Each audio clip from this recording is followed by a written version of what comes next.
Madame Pagé, vous êtes une retraitée, récemment retraitée, mais quand même, vous avez sûrement un point de vue sur l'avenir de la pharmacie hospitalière, les défis à relever.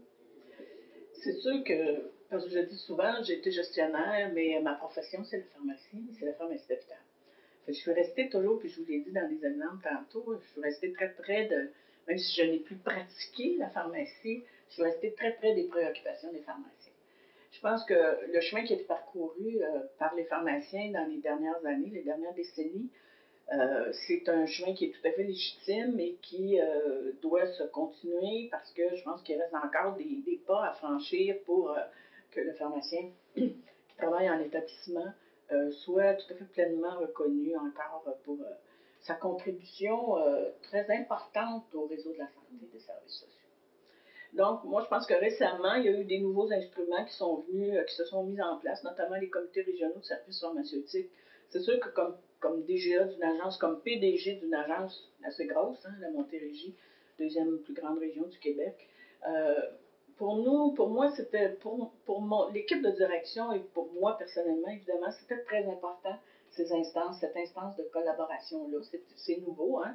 Ça a à peine 5 ans, donc c'est sûr que ça n'a pas atteint encore son plein potentiel, mais ça va être un instrument, en tout cas, que les pharmaciens de toute profession, de toute pratique, parce que le comité des régionaux de services pharmaceutiques regroupe des pharmaciens de toutes les pratiques. Hein. On parle des pharmaciens d'établissement, mais on parle des pharmaciens propriétaires, des pharmaciens salariés, des pharmaciens d'industrie, tous les professionnels de la pharmacie, donc qui exercent la pharmacie, quel que soit leur lieu de pratique.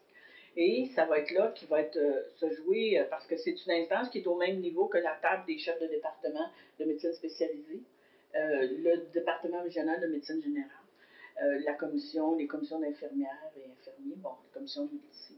C'est donc des instances de consultation régionale où les organisations régionales que les organisations doivent utiliser pour avoir des avis sur l'organisation des services dans leur région. Donc, c'est un instrument important qui va devenir, et que j'invite, moi, les pharmaciens à utiliser beaucoup.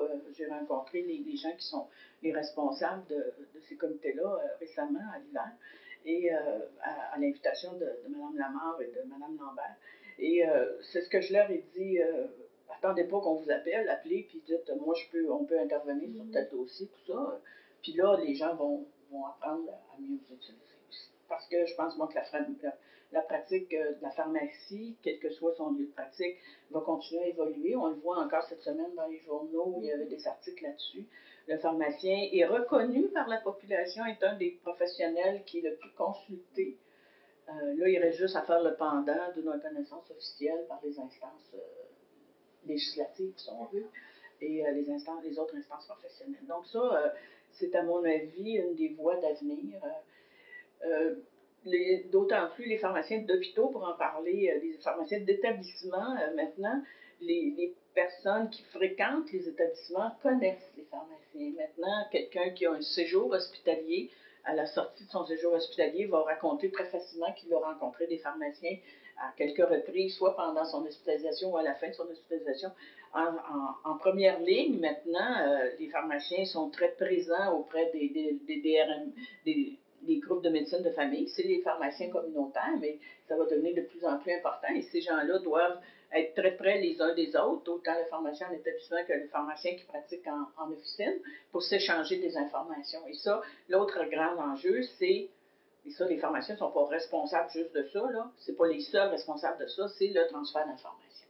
C'est avoir des outils qui informent le pharmacien, quel que soit son lieu de pratique, par rapport à un patient quand il s'est passé un épisode de soins. Parce que maintenant, vous le savez, les épisodes de soins, ils commencent avant l'hospitalisation.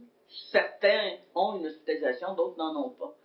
Après ça, en milieu ambulatoire, en hébergement, quand les gens sont obligés d'être hébergés, ou même en service à domicile, et là, que de travail reste à faire dans ce contexte-là. Donc, moi, je pense que l'avenir de la pharmacie, d'établissement, mais de la pharmacie, de la pratique professionnelle, passe beaucoup par des meilleurs échanges d'informations entre les pharmaciens.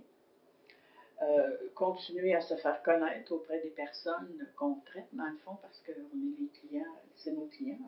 La seule raison d'être, c'est les personnes qui reçoivent des soins, des services pour notre pratique. Donc, c'est de toujours être le plus présent possible auprès des personnes dans différentes façons et d'utiliser les outils qui sont mis à notre disposition, notamment les comités régionaux de services pharmaceutiques. Je sais que c'est pas facile, puis les gens me disaient hey, on n'a pas de support, puis ça, puis là je disais ben je sais, ça se peut, puis mais c'est pas parce que pas de support que dans le fond, il faut reprendre presque notre bâton de pèlerin qu'on avait dans les années 80 quand on s'était en face au ministère qu'il fallait se faire reconnaître. C'est de continuer à être dynamique, puis à faire, dans le fond, être les agents de changement, parce que le changement, il vient de la base, hein, il vient rarement de... C'est rare que ça tombe du ciel, puis que c'est les autres qui disent hey, on va vous aider à changer. Il faut démontrer qu'on change, puis après ça, le changement est reconnu. Donc, je pense que c'est ça l'avenir de la pharmacie. On voit aussi la croissance du nombre de professionnels qui travaillent dans l'établissement de santé. Écoutez, aujourd'hui, on ne se pose plus la question s'il y a besoin d'un pharmacien ou pas. Là. Il y en a, puis il y en a en grand nombre, puis c'est très bien qu'il y en ait en grand nombre. L'enjeu va rester aussi la répartition équitable des pharmaciens dans les différentes régions et entre les différentes missions. Et ça, il y a des outils qui ne sont pas encore officiels, mais les plans régionaux d'effectifs pharmaceutiques, les plans régionaux d'effectifs médicaux ont 30 ans d'existence, ou 20, en tout cas, pas loin de 30 ans, là.